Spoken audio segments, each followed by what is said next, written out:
भोपाल की 70 वर्षीय डॉक्टर रागिनी मिश्रा को साइबर ठगों ने 3 दिन तक डिजिटल अरेस्ट करके उनके ही घर में कैद रखा। जालसाज इस दौरान उन्हें डरा धमकाकर 10 लाख रुपए की राशि बैंक के जरिए अपने खातों में डलवाई। डिजिटल अरेस्ट के मामले लगातार सामने आ रहे हैं। भोपाल में निजी एयरवेज मनी लॉन्ड्रिंग मामले में नाम आने का डर दिखा कर डॉक्टर रागिनी मिश्रा को डिजिटल अरेस्ट किया गया और उन्हें धमकी भी दी गई। साइबर ठगों ने कहा कि हमारे लोग सादा वर्दी में आपके आसपास है, किसी को बताया तो गोली मार देंगे। इस दौरान ठगों ने 10 लाख रुपए की राशि बैंक के जरिए अपने खातों में डलवाई। जब इस बात की भनक महिला के पति 74 वर्षीय डॉक्टर महेश मिश्रा को लगी तो उन्होंने पुलिस से शिकायत की। पुलिस ने जालसाज से बात की तो जालसाज उल जलूल बातें करता रहा। डिजिटल अरेस्ट मामले में एसपी दीपक नायक का कहना है कि इस तरह के मामले लगातार सामने आ रहे हैं। जिन नंबरों से फोन आया है उसकी जांच की जा रही है। मामले में संदिग्ध को जल्द ही पकड़ने की कोशिश की जाएगी। ये डॉक्टर रागिनी मिश्रा हैं। चूँकि ये 2 दिन से डिजिटल अरेस्ट में थी, तो इनके हस्बैंड के द्वारा हमारे सीपी सर के पास में ऐसी कंप्लेन आई कि किसी को डिजिटल अरेस्ट किया हुआ है। तत्काल जैसी सूचना मिली, मैं अपनी टीम के साथ में यहाँ तत्काल पहुँचा। देखा कि मैम लगातार अभी भी उसके साथ बातचीत में थी और वो उनको बातचीत में उलझाए हुए था तमाम तरह के केसेस को लेकर के। कहीं कोई जेट एयरवेज की कंपनी है, उनका 400 करोड़ आपके अकाउंट में आया, इस तरीके की चीज़ों को लेकर इनको परेशान किया गया था।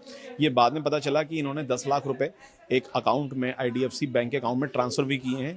तो ये जानकारी, चूँकि 2 नंबर्स भी उसमें आए हुए हैं, बैंक अकाउंट भी आया हुआ है।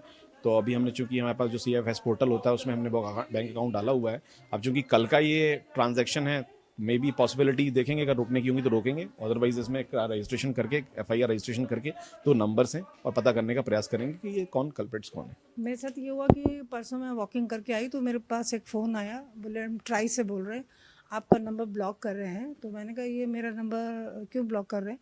बोले कि इसमें बहुत ही अवांछित मैसेजेस जा रहे हैं और इसमें आपका जो आधार कार्ड से लिंक्ड है नंबर ये, तो इससे आपका कैनरा बैंक में, आपने उसका नाम सुना होगा, जेट एयरवेज का जो मालिक है उसने आपको अकाउंट में एक्सटॉर्शन करा है कि आपको 473 या 475 करोड़ आपके अकाउंट में है। मैंने कहा ये तो बिल्कुल ही गलत मेरे पर आरोप है, आप गलत बात कह रहे हैं।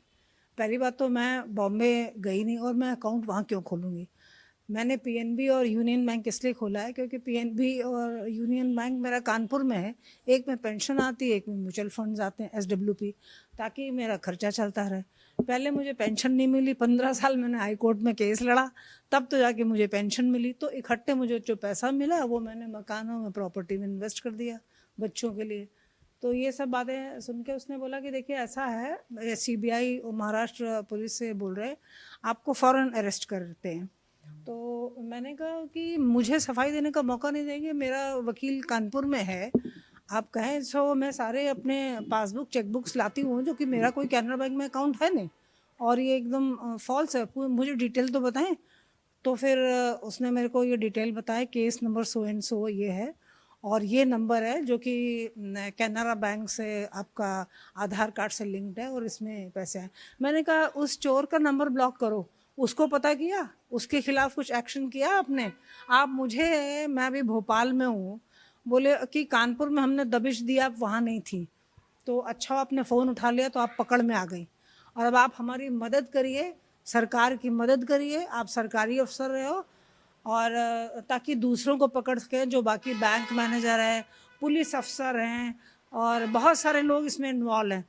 आप उनको पकड़ने में मदद करो, मैं जैसा जैसा कह रहा हूँ वैसे ही करो। और आप ये बताओ कि आपको फ़ौरन अरेस्ट करा दें कि कोई आपको डिजिटल अरेस्ट? तो मैंने कहा डिजिटल अरेस्ट क्या होता है? बोला आप घर में रहोगी और सारी बातें हम आपसे पूछते रहेंगे कैसे क्या डिटेल्स। तो मुझे लगा वही ठीक है फ़िलहाल।